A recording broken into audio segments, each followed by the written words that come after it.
Okay, as you can see, I am in Japan. Hi everybody, this is Christian from the Cooligans. We don't take any breaks, so even though I'm in Japan, the show's still happening. So that's Mount Fuji behind me, no big deal. And if you pan over here, there's a swarm of dragonflies. So you know I stay living dangerously, okay? Even in Japan, these dragonflies actually terrify me. So let's get to the show.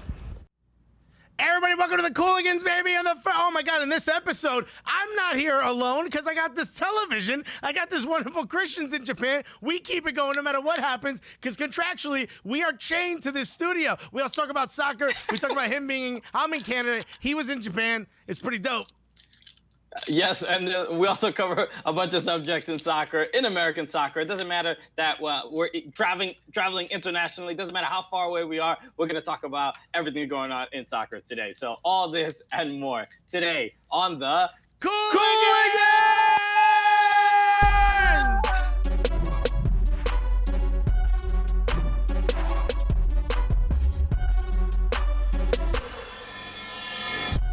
Yeah, baby! Come on! I wish I knew how to say "yeah, baby" in Japanese. I wish I knew how to say anything in Japanese. I've been surviving solely on Google Translate, and it's been saving my life. You haven't learned how to say "no, I don't play for the NBA" in Japanese yet? You know what? I gotta give the Japanese more credit because I thought it was gonna be a thing where I'm just gonna be walking around there, but it's gonna be like, who is that slender, ethnically ambiguous man walking around? But everybody sees me and they're like, okay, yeah, I've seen this before. Okay, I've seen Nani play in the World Cup. You know, they've all taken sensitivity training. They're like, okay, we've prepared for this. It's just a dark-skinned, slender man. Do not call him reggaeton. Don't do it. But because I don't know if you've ever seen these documentaries about like black people in Asian countries. Have you ever seen any of these? They're on YouTube all the time. Yeah, people just walk up to them and like touch their hair. They call them NBA. Yeah. That's where the joke came from. I thought that was gonna be the experience. You know what? For the most part, even the babies are like, I've seen this before. Nobody's weirded out by anything. So this is very comforting. I gotta give Japan a lot of credit. Japanese babies are like, play it cool. Play it cool. Okay. Are there black anime characters or something? Is there something that has helped? I figured you would know, not just because you're in Japan, but you love anime. There's black Pokemon. That's how people get adjusted to black people. Yeah, it's just a Squirtle, everybody. Relax. You just keep getting hit with half red, half white balls as you walk down the street. Everybody's playing Pokemon Go. I get it. No, this has been an incredible experience. Yeah, I'm in Japan. I just got back from Mount Fuji. Yeah, you're watching a video of me playing. I don't even know what game I was playing. I was playing a soccer game at a mall in I didn't even, it was called Aeon Mall. So I think that's in Narita. And look, I'm playing soccer as well. This digital soccer that was was being displayed on the ground. I've seen that in malls. I've seen that like where you walk over it and the characters on the like visually you could like move them around and stuff. Exactly. So I stay getting touches in. Okay, I live and breathe this game. All right. You're basically like one of those you're like one of those Dortmund youths, right? 10,000 touches. Okay, same exact thing. No, man, it's I think basically my technique football training from Yale Everbush. You know what I'm saying? That's right. That's always your tech night. You got the app out? Yes. No, but it's been dope. And I was actually, so the reason I was in Mount Fuji was because I was traveling so my girlfriend is Buddhist, so she tends to go to Japan every couple of years. So I was going with her for the first time, and a couple of people that were in the group, they were from Trinidad, and I met a dude who played. I don't know. I didn't get to find out where he played, but he played at some professional or semi-professional level in Trinidad, I told them, we did a show with Shaka Hislop. He was like losing his mind, and then he started mentioning that he's a fan of Arsenal, and I was like, hey, I actually just interviewed Pierre-Emerick Aubameyang and Hector Bellerin and Rob Holding, and no lie, this dude for real got goosebumps on his arms. He showed me. He was just like, I can't believe. He was like, feel my arms. He was losing his mind. I've never seen a grown man be so uncomfortable and nervous and awkward. The thought of a person meeting his favorite team and favorite players, he was losing his mind. But it's like the 6 degrees of separation, right? If he touches your arm, it's the same arm that Pierre Aubameyang touched. Exactly. And I've met other people. There's a family that their daughter plays in a U10 team, and she in a traveling team. And she was. I told her, I'm like, hey, I showed her the picture with Megan Rapinoe, and she was like, "Whoa, you're so lucky." Listen, she lifts her arm up. She lifts her arm up, and it's a black man's arm with goosebumps. You're like, "How is that your arm?" What is this power you have? I know. You're turning everyone into Christian. Well, I was the in Midas touch, but it's the Dominican, the Plátano touch. That's what I call it. Touch. Everything you touch turns to mofongo. Look it up, kids. Mofongo. It's good for you. Don't listen to the nutritional stats. With great power comes great responsibility. You're Thanos when you snap, it just turns into like fried steak. Yes. So yes, this is a soccer show. But yeah, you were saying, we Alexis. promise it's a soccer show. I was in Montreal. Okay, we don't got a Mount Fuji. Okay, you know what I mean. It ain't that nice, but it was dope. You got Mont Tremblant. Yeah, I got a Royal Mountain. Yeah. So what's up with that? Okay. I just ate a bunch of food. I talked to nobody about soccer. Nobody cared. I was like, yo, Wilmer Cabrera talking greasy. Nobody knows who he is. I just hung out. I ate a bunch of food. I did go to a place called Joe Beef, which is it's the best restaurant in all of Canada. It's the hardest restaurant to get a reservation in. It takes typically 4 to 5 months to get a reservation. Your boy got one overnight, okay? Got it hooked up. Wow. Shouts to everybody over at Elena. If you live in Montreal or anywhere near Montreal and you don't eat it in Elena, you messing up. There's the hack. Check it out. It's interesting. It's interesting because when I travel, I go to get enlightened, and when you travel, you go to get fatter. Yeah. So well done. I don't want to enlighten is how I showed up, and then I want to get less light from eating all the food. But also, everyone told me, like, yo, it's a lot of food. You won't be able to perform after. They're going to roll you out of there. Dog, me and my wife put down all that food like it was nothing. And I was like, y'all ain't up on American portions yet? This is a lot of food, my guy? Bring out another lobster bisque spaghetti. You know? And that's just for the... Yo, we got more, and I promise we'll talk about soccer as soon as we get back.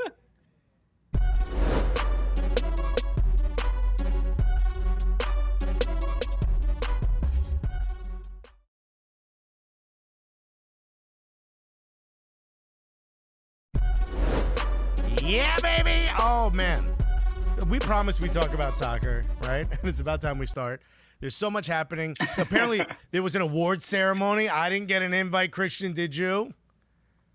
Yeah, it's really an injustice, a disservice to us, to our viewers, for us to not be invited to such a fancy gala. And, we've been invited to galas before.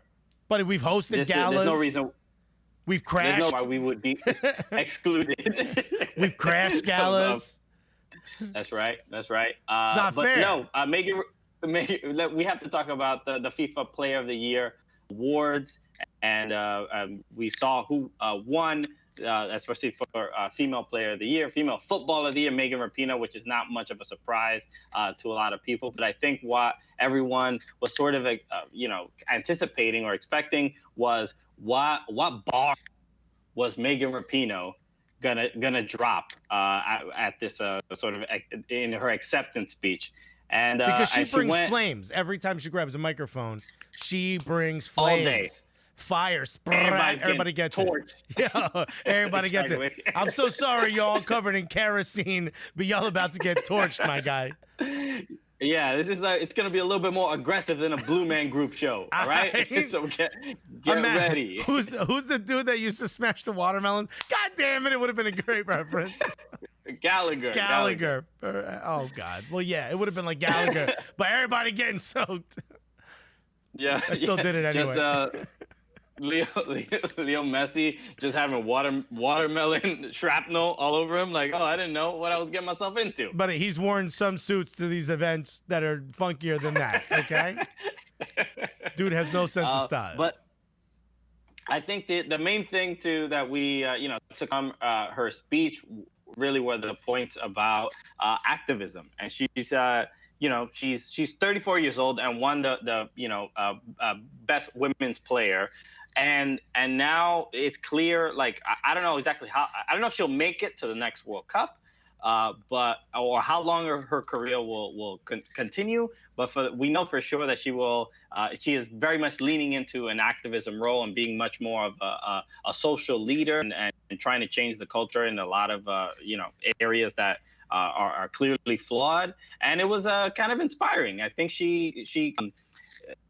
I think she inspired a lot of the players that were in that room, and she really kind of harped on how much influence and how much power the people in the room have, and that they should be more responsible with it. And I was just genuinely impressed. She gave a lot of great shout outs. Colin Martin from Minnesota United, who's the currently the only out gay player in Major League Soccer. She talked about racism with equal pay and how it was handled. Equal pay, how Raheem Sterling, what he dealt with the last few years in the Premier League. And it's clearly a pattern. Koulibaly. What I love about what she did is she decided to take this platform and just she's like the person who's given her 2 weeks notice at work. You know what I mean? And she's like, yo, all right, check it out. You always sucked. Your breath smells, dog. Quit microwaving fish, my guy. She's just putting it all out there. She's flaming the whole thing down, which is what you need. You need someone to take a stance. Like, she understands that, like, yo, maybe her time playing is either done or just about done. She's not playing for another contract. She may not be at the beck and call of U.S. soccer moving forward, or just, soccer in general. She now has this massive platform. She gets to say whatever she wants. So she's taking everybody out. And what's even more impressive is that she's, she did it at the parade in front of Carlos Cordero. Just she kept it real in front of her boss, and then now at this award show, she's keeping it real in front of Gianni Infantino. Really mentioning about the investment in women's soccer and how important that is.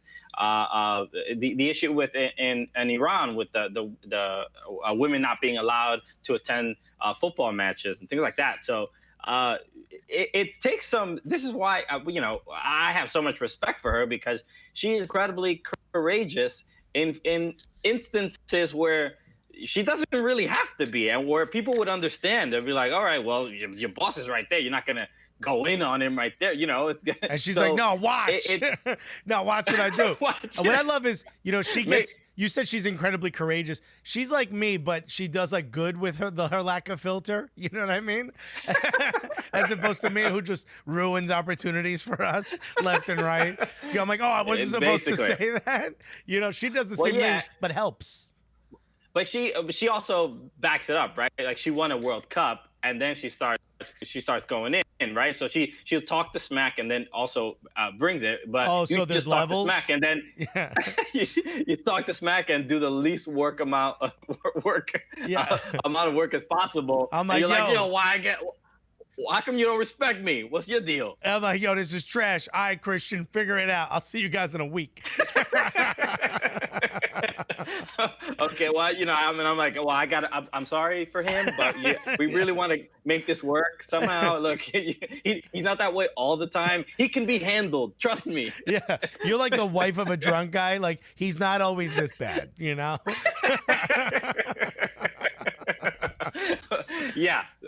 So it's a thing with her that I'm just happy when she seems to, like, whenever she gets these opportunities, because it could have, if the U.S. loses the World Cup, everything that she says loses almost all its value, right? Everybody's going to be like, the president oh, of the United States of America was talking smack about her, saying she was going to lose, and then she shows up as big as she's ever shown up. I mean, this is what she lives for. This is what she rises to the moment every time. Yo, salutes to Megan Rapinoe. And she's a fan of our show. I mean, there's nothing she could do wrong. She's an angel of a human being. So, and what great taste. It could have been a, the video, the viral clip of her saying, I ain't going to the effing White House.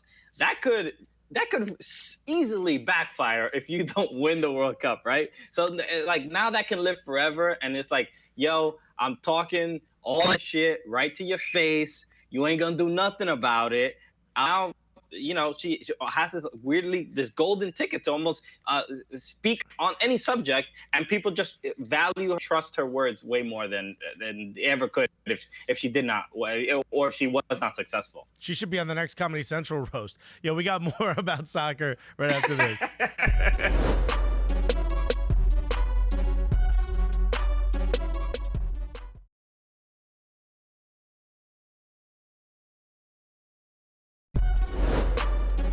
Well, welcome back, baby. Hey, Christian, have you been able to keep up with MLS at all since you've been out there? I had to kind of cram a little bit. One thing is I noticed that while in Japan, any MLS videos that are like from the let's say like the in studio broadcast or anything like that that are put on Periscope, I can't watch them. They're region blocked out. So I hate it when I'm trying to watch Kalen Carr and Andrew Wiebe and Matthew Dorr talk about post game stuff, and I can't. We want to see their pretty faces all over the world. Exactly. Don't deprive me of seeing those beautiful men. But no. So I have been able to a little bit, even though I'm working on 2G internet speeds on my phone, bro. 2G. Okay.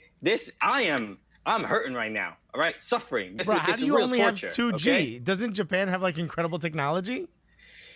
But I have T-Mobile back home, so basically they give me unlimited data usage here, and I don't have to pay any extra. But it's only at 2G. That's how you get you, because all right, I know this sounds like a very real first world problem. Yes, but it is. I need people to sympathize with me right now, because it's very difficult to keep up with American soccer. T-Mobile in Japan is basically a couple hamsters and wheels. I mean, that's it. I don't know the deal, but whenever I'm Wi-Fi, I'll try to catch up with some of the matches and some of the things going on. Things that stood out to me was the news about Adama Diomande of LAFC, the forward who's been having statistically a great year. He's been an important part of the attacking sort of lineup for LAFC, and the news came out that he voluntarily entered a substance abuse program, some type of rehab. Yeah. So they haven't said exactly what he's going through or whatever. But it's just again unfortunate to see, especially with a guy who a great player, but he's kind of he's dealt with a couple things already in his short time in Major League Soccer. Dealing with racist abuse that was kind of weirdly dismissed and not really handled, and that clearly causes some, emotionally, it's obviously going to affect you. The time when he got, he is Muslim and does not drink alcohol, and then he scored a goal, and fans dumped a beer on him to celebrate, and he was not happy with that. Well, so I don't know what exactly he is going through. Like a lot of people online have just kind of wished him well and hope that he gets back. But this might be a thing where he may not play again this year. And it's, you know, it's unfortunate, especially with how amazing LAFC's been. Yeah, I mean, you never want to see something like this, but it's kind of good sometimes, not this situation, but it's good to have a reminder as fans that these are human beings out there, and they suffer the same way we do. You know, people get on players so hard all the time. You playing like trash, this and that. I'm one of those people, you know, like you're spouting out because you want to see, like, especially it feels to me like after the invent of like fantasy football and fantasy soccer, you know, we start to look at them as simply stat machines more than players. So when you see something like this where someone voluntarily checks himself into some type of substance abuse program, you're like, oh yeah, that's right. Or like you hear about, you know, players like Stu Holden was very open about when he was going through the injuries, how difficult that was. Even something like you know, Frederick Weiss. Remember him, the dude that Vince Carter dunked over? Remember him? He dunked over him. The guy was like suicidal after that. I mean, if Twitter was around, it would have been. Twitter was around, it would have been, you know, atrocious, you know? So you see these things, and you're like, oh, yeah, that's right, these are human beings. So, you know, Dio, we wish you the best, man. Hopefully, you know, whatever it is, it's not a huge deal, and it's something that, you know, can be quickly handled. Yeah, honestly, when I first saw the story, the first thing that came to mind was the fact that we've sort of been seeing this in MLS, right? With Roman Torres. Who was the other? There was just another player they got. Coleman. Brent wasn't Coleman Roman Torres steroids? Yeah, that's what I'm saying. The point I was going to make was that they are using just banned substances, and then so it makes me think that the condensed MLS season is causing players to do things that they otherwise would not do to either try to recover or try to just deal with the rigors of what that means. You know, Dome Torrent had a long, after one of the press conferences last week. I forgot after why I came. I think it was after San Jose. He was just talking about how strenuous the season is, and he made the point about how in England they have Boxing Day where they have to play like 3 games in 3 matches in 7 days. But in MLS, we have 4 Boxing Days now because there's so many midweek games and you have to play these three match weeks often. And it's incredibly excruciating and somewhat even dangerous for the players. And it's like especially this weird with the lack balance of depth. I mean, if we're going to have such a heavy cap, if we're going to have such a tight cap, and it's not going to allow you to have the breadth of players you would normally have to substitute. I mean, even like Red Bulls have the ability to bring up people from RB2. So, I mean, there's certainly teams that have found ways to add additional depth. But for the most part, we're kind of just playing the same, 16 constantly over and over and over again. And we're about to go into the playoffs. You know what I mean? The playoffs are going to be another condensed schedule. All this to fit around getting MLS Cup in November, to finish that before international break. It seems like more and more is pushing MLS to this winter schedule, including now they're talking about joining with Liga MX. It's about to be litty. It's a mess. It's an absolute mess. I hope it's a tough balance, right? Because we mentioned it last year. We were like, it'd be nice to have the MLS Cup and the playoffs in between that international break. And this is what happens. You have to get a condensed schedule. You have to get the games in a shorter amount of time, and these are the results. We can't. There's no perfect way to do things unless we just completely move to a winter schedule and play European soccer. But one little thing is tweaked, and then we have 12 other problems. So. Maybe at the end of the day, maybe this is not the right move to have.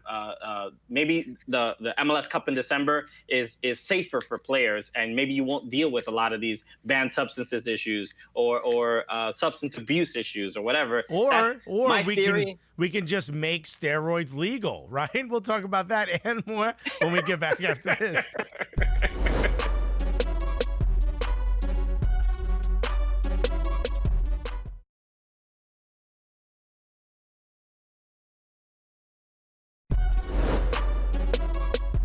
You got all this travel happening, right? You're all the way in Japan. I was just in Montreal. Sometimes we travel together. Isn't it? It's kind of nice when we do. It's beautiful. Sometimes, you know, we need to get away from the kids. I feel like you're lying. You know, we need to just treat ourselves. That's important. Which is kind of nice. In fact, one of the first things we ever did was we went to Montreal, right? It was the first trip we ever did. We went to Montreal. Yeah. And I think the second trip we ever did, which was for a playoff game, and we decided to go to MLS Cup that year, right? And when we were in Montreal, we had some food. We tried some food. We said, yo, let's do the same thing in Toronto. We looked around and said, yo, what food is Toronto known for? Turns out it's nothing, okay? The only thing they're known for is this Peameal Sandwich, right? So you and I were like, yo, let's go to the source and let's try it. Why don't we watch that right now? That's right. It's been another Cooligans on the road food trip, right? That's the title? Hey, city we don't live in. What are you eating? Or fat guy and guy who hates food. Try food. It's someone who knows about food with a friend he should not have brought.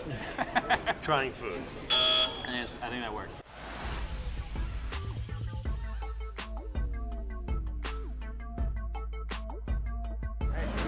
How are you? The Peameal Bacon Sandwiches, are they warm or are they just served cold? All right, cool. Can we get 3 of those?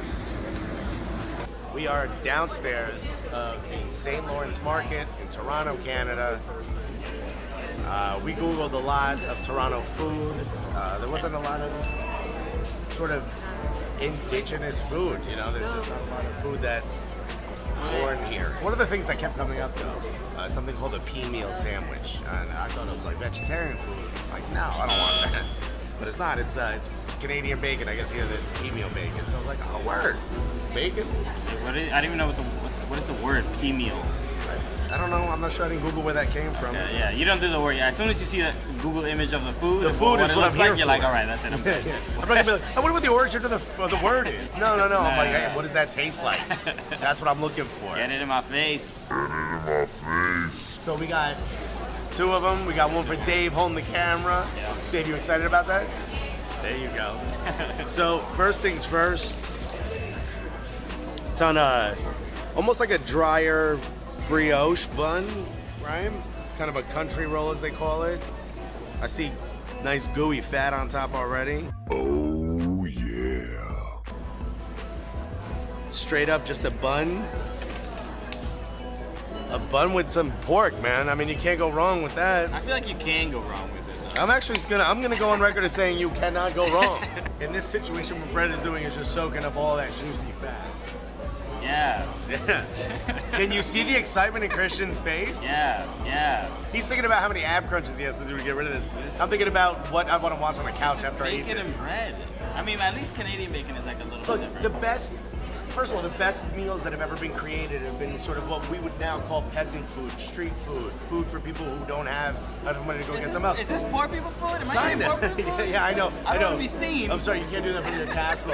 I don't want to be seeing this. Your castle in Bay Ridge. I mean, look, the loaf smells, or the roll, I should say, smells perfectly baked. Typical country loaf, maybe a tiny bit of honey. No, just pretty standard. Why don't we just give it a try? I hate that you know all this crap. Go ahead, give it a try.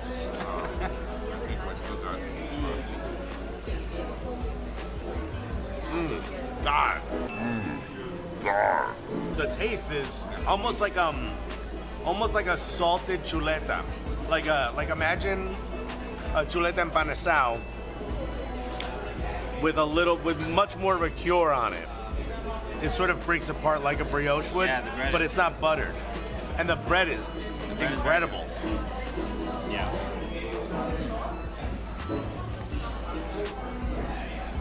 And this is great. It's not like American bacon, obviously. No. It feels like it's a turkey. This isn't even bacon. A turkey sandwich.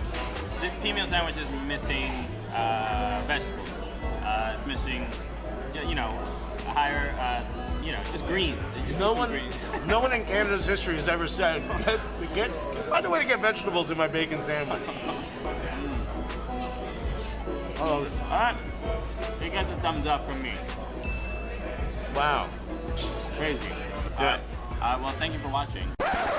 Sir, we were eating this Peameal, and you told us that we got the wrong one. Is that true? Well, I don't know if it's the wrong one, but you know, the one. It's up at Paddington's. Get that loaded, man. Mustard, mayonnaise, onion, hot peppers, tomato, lettuce. Wow. Done up. All right. The guy's got a soul patch. I trust him. I trust him. when it comes to food. Let's give it a try.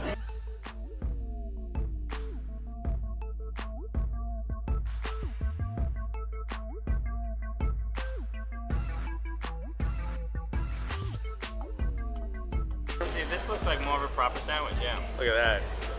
Oh, food porn. All right, this first of all, a lot more stacks. Second of all, I see that like translucent sort of deli meat kind of look. You could tell this is a lot more. I'm gonna open this up. You could tell this is, you could like specifically tell like that's loin, which is very different from the last piece. We got lettuce, tomato, onion, hot peppers, and honey mustard sauce. Bread is toasted. There's a little bit of like a jus, like a thick greasy jus. Jew or Jew? Yeah.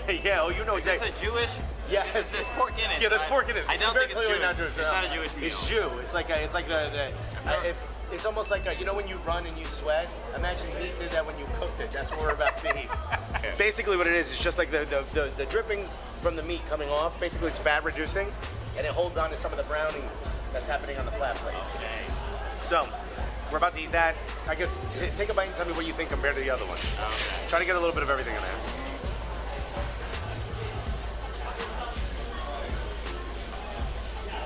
A lot better. Mainly because of all the things I've added. Yeah, this is a complete sandwich. The honey mustard is, with this, is delicious. It's very good. Honey mustard finishes it off, but the pork is better at the last place. The bread is better at the last place. I agree. So if Carousel just started topping their Peameals, it'd be better. Out of the two, which one would you rather have more?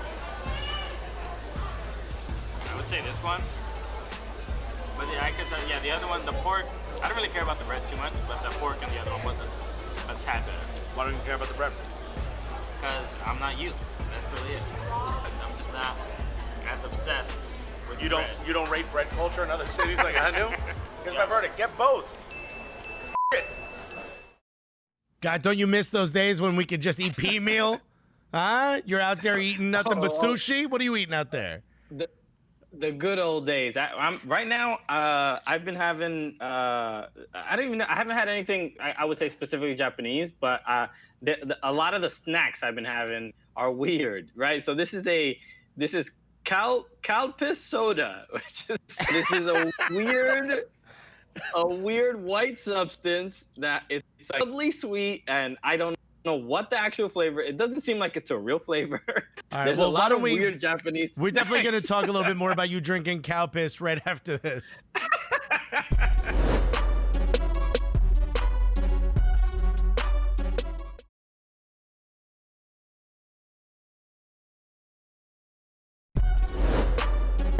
Yeah, baby, we're back. Looks like MLS playoffs for the East, for the most part, are set. West, just one team is in so far. But I guess that only leaves the seventh place in the last position in the East for the playoffs. Looks like New England, Chicago Fire, and maybe Montreal Impact still have a shot at it. Nobody wants these last few playoff spots. I think everybody wants to, get October. They want to be done with soccer and start their vacations because it's getting pretty crazy. But hang out on a hammock or something, you know. we should. Let's talk about a couple of the maybe it's you. matches. Maybe they're seeing you or your Instagram. You're playing with kitty cats. You know what I mean? In cafes in Japan, and they're like, I want that. I don't want to be playing games in the winter. Look, if I can inspire players to, sabotage their own careers to hang out with some kitties, I will. Job well done on my part. Okay, I will brush my shoulders off. I'll be proud of myself. That's peak Polanco right there, you know. Or maybe they want to go to Toronto and get some Peameal. You know what I mean? Like anything can happen. It's what we do on the Cooligans, baby. But those cats were really, they were mad. For real. it's very therapeutic having a bunch of little furry animals run around you. Yeah, I'd be like, I don't care about you, dog. Give me iced tea, my guy. You know what? This is why TV show. I'm glad that we can do this hard hitting content right here. Look at this. Look at this kitten. He saw me drinking my drink and he was like, "Yo, run that green tea, my dude." Oh, thank you for getting us a green tea. You know? Anyway, soccer. Trust me, we talk about it. Yeah. Let's talk about a couple of the matches. Let's talk about United, who played their game. We have to talk about this particular because there was a bit of a scare. They did win the game 3-1 against San Jose. Mateus Almeida thrown out again. I believe this is the third time, if I'm not mistaken. At this point, did you even play San Jose if Mateus Almeida didn't get kicked out of the game? I mean, what are you doing? Exactly. I bought a ticket and I want to see Pelado removed from the match. Do not deny me my right as a soccer fan. How come he's not playing the greatest hits? That's basically what happens when people go see Pelado. It's like, ew, you're playing stuff from your new album. Ew. No. This is not what I want to see. No, Blueprint 3 or before, and that's it. Don't be doing none of this 4-4-4 stuff. Okay, don't be doing any of this post-Kaepernick era stuff. Right. That's not what we want to see. Nah, player. But Atlanta United wins the game 3-1 in a red card fairly early in the match, but towards the end, 2 goals basically to secure the win. But realistically, Joseph Martinez getting injured is kind of the big story here. Everyone looked bad. It looked real bad. It looked real bad, and initially, he's such a tough dude that we're not even used to seeing him in any moment of weakness. So It was a little jarring and scary that such a powerful being could be that he had an Achilles heel, right? So also, DeBauer was like, yo, this don't look good. Like, DeBauer didn't help at all. He's like, yo, this could be months, man. Yo, I might lose my job. Yo, he might lose his leg. Okay. Yo, I might get fired. It's like, oh, man, this wasn't the plan. Yeah, just speculating just a little bit. But it looks like the injury is not as serious as it seemed. If you hadn't seen the injury, basically he bumped into Pete Martinez in just a weird fluke play, and his knee buckled in a very strange way. It looked, I think, because it was I don't want to say non-contact injury, but it was just kind of a weird. He stepped in a weird way. It seemed like there was a possibility that it wasn't as serious as it possibly could be, or as much as he was writhing in pain. But initially, people thought it was going to be months, or it might have been an ACL tear. But now everybody's like, it might just be a couple weeks, and he might make it for the playoffs, which is just insane. Because when you do see the injury, you could understand something bad happening to his knee. You ever notice it's the more pain they feel, the quicker the recovery? Like, what was it, KD, when his ACL or whatever it was, MCL, rolled up in the back of his leg, he just sat there yeah, there's something wrong with my knee. Or sometimes their knee will just shatter and they're just like, yeah, could someone please pick me up? He was in pain. Typically when you see and feel pain, it's a good thing. I don't know if that's not a doctor, per se. Wow, are you getting your medical advice from Frank DeBoer? Okay, I get it. DeBoer's like, oh my God, sell your houses. Yeah, the stock drops 2 points. He's like, I gotta cut off a limb to make money to feed my family. I'm selling all my kids' toys. Oh, you know what, though? Atlanta United, they're winning, right? And it's not it. Yo, Brandon Vasquez, remember him from Barco Gate? Remember Barco was texting his girl? I do. Dog, he just posted on Instagram that he's got a new girl. He posted a picture with a new lady. So shouts to him. And also, I've got even more breaking news, and this is good news. Her account is private. So Barco, you gotta block him on the account right now. All right? Yo, we'll be back with more after this.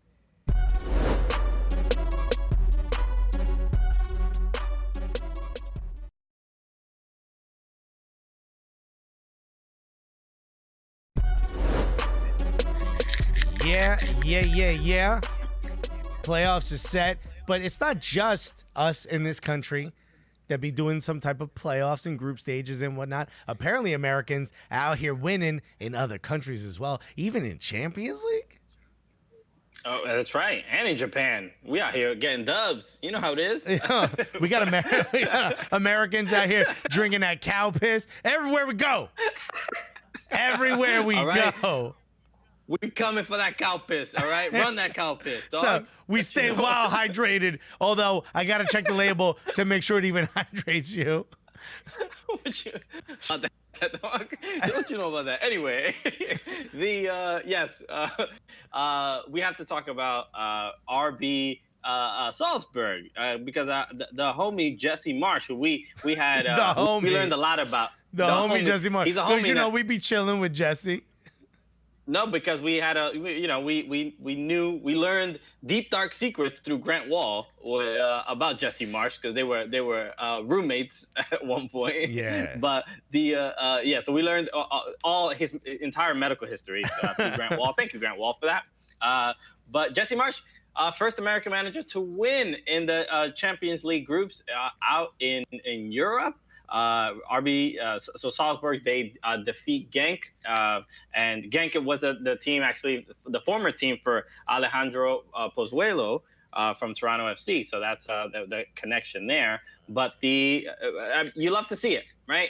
Americans doing well, and now all the rumors, he wins a group stage match, and now it's like, well, now I think we got to get him as a USMNT manager. Because that's all the noise right now. Because he's actually winning games, okay. That seems like something we haven't done in the men's national team in a bit of a minute there. Different player pool, though. They are a little bit better. Also, here's the thing about Jesse Marsh, and this is why I think it's significant, but also like this whole idea that like American coaches don't have tactical abilities, or we can't learn like clearly that's wrong. Like he learned the system at Red Bull New York, and now he's at Red Bull Salzburg, soon he'll be at Red Bull Leipzig, and then he becomes CEO of Red Bull, which I think is pretty dope. Okay, it's good that there's a path to promotion. Yeah, he's getting he might have to do like one or two of those Flugtags. You remember Flugtag? Do you remember that? I don't know what that is. It's like you have to make a machine that could both fly, glide, and float, and you would just jump it off stuff. Ooh, okay. Flugtag. So this seems like a Red Bull competition that they would sponsor. Yeah. That's what it sounds like. I think they invented it. But okay, all right, I didn't know that. All right, so anyway, I'm glad we brought this up. Yeah, but the fact that he's having some success, whenever an American manager does well in Europe, I think it gets people a little crazy. I think it gets Europeans like, what? They don't even call it football, and they lose their minds. And it gets Americans kind of hopeful about what the future of the men's program looks like, what could look like. But I don't know. I don't know what this exactly means. He's in Salzburg's in a tough group. I think they're in the group, if I'm not mistaken. Are they with Barcelona? They're just like they're gonna have some really, really tough games. I don't know if they're gonna make it out of this group. But a 6-2 win against in his first Champions League match is a very good sign for Jesse Marsh. So they're in with Liverpool. They're in Group E.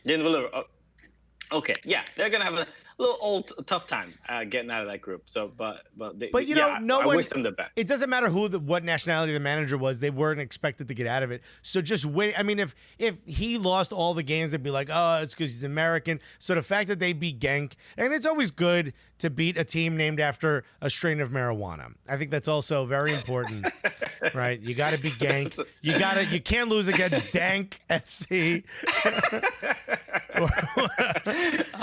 You got a bad week, homie. I'll hook you up, dog. I know a dude. Oh, you ain't up on that Genk? You know what I mean? So, but before we run out of time, I want to make sure we talk about a couple other games that did happen in Major League Soccer. The Red Bulls played against the Philadelphia Union, and the Red Bulls clinched a playoff spot, which is crucial for them because they were having a bit of a bad streak. They beat Portland midweek, and I believe they won 2-0 in that game, and then beating Philadelphia, realistically a rival at home. A good sign for the Red Bulls when a lot of their fan base was kind of done with the season, and they were losing a couple games. But now I think the energy is a little bit higher, a little bit optimistic. I still think the Rebels are going to have a tough time in the playoffs if they don't, maybe climb up a little bit more. I think they can maybe get third. And have at least more than one home playoff game. Well, I mean, dude, they've only won 3 out of their last 8, but we always say this about MLS playoffs. You gotta catch like a hot streak later on. It doesn't matter. I mean, you certainly don't want to go in limping, but it's about who gets hot at the right time. You know what I mean? And I'm hot all the time. You know what I mean? It's just I'm always sweating, so I'm prepared for the playoffs. But as far as the soccer team is concerned, you want to be able to catch heat. So like, if now all of a sudden they just go on a streak where they keep winning and they carry that momentum into the playoffs, they're good. Sure, I don't have all the faith in the world at the Red Bulls and the way they've looked the last couple of weeks. Of course not. What I'm saying is you can't. You don't want to sell. You don't want to sell your stock. You don't want to devour just because you lose a couple games, a few weeks ago. Yeah, because Rebels are basically they have the devour approach. It's like they lose one game and it's like get rid of Armis. Not only get rid of him, I think we need to behead him at center pitch. At Rebel Arena, and we'll put his head in the tarped over section where no one sits, just to remind everyone of why we don't sit there, and 2, why we should win every game. You know. So, and then the final one, DC United against Seattle Sounders. Big win for DC. Another team. There's a couple of those teams in the Eastern Conference that were like slipping a little bit, and they had a resounding win. Hopefully it's like a battle of who wants the points more because everybody desperately needs them. Yeah, so that it's been tough, but like I said, there's only one position left in the Eastern Conference for a playoff, so it's going to get even tighter now. Everyone else can chill a little bit unless you're Dome Torrent, and then you want to play all your best players no matter what happens. But we got more after this.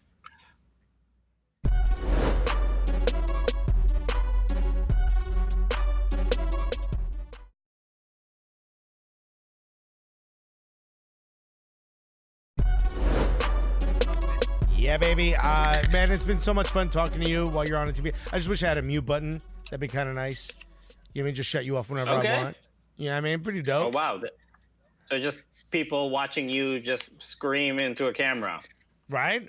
And all of a sudden, people are interested into what that show might look like, okay? You know what I mean? Not everyone is like my mother and only wants to see you talking, okay? Okay, Alexis Cowherd. All right, I see what you're trying to do out here. Well, guys, we have also, in the next hour, we got, or on Thursday, we're going to have Duelsta, which is pretty dope, right? We have a really good conversation with Duelsta. That's right. EMLS player, Philadelphia Union, great dude. And we had a great chat with him in Orlando. So great. So guys, we got that and more on the next episode. But this, you're Christian, I'm Alexis, and together, what are we? The Cooligans! The Cooligans!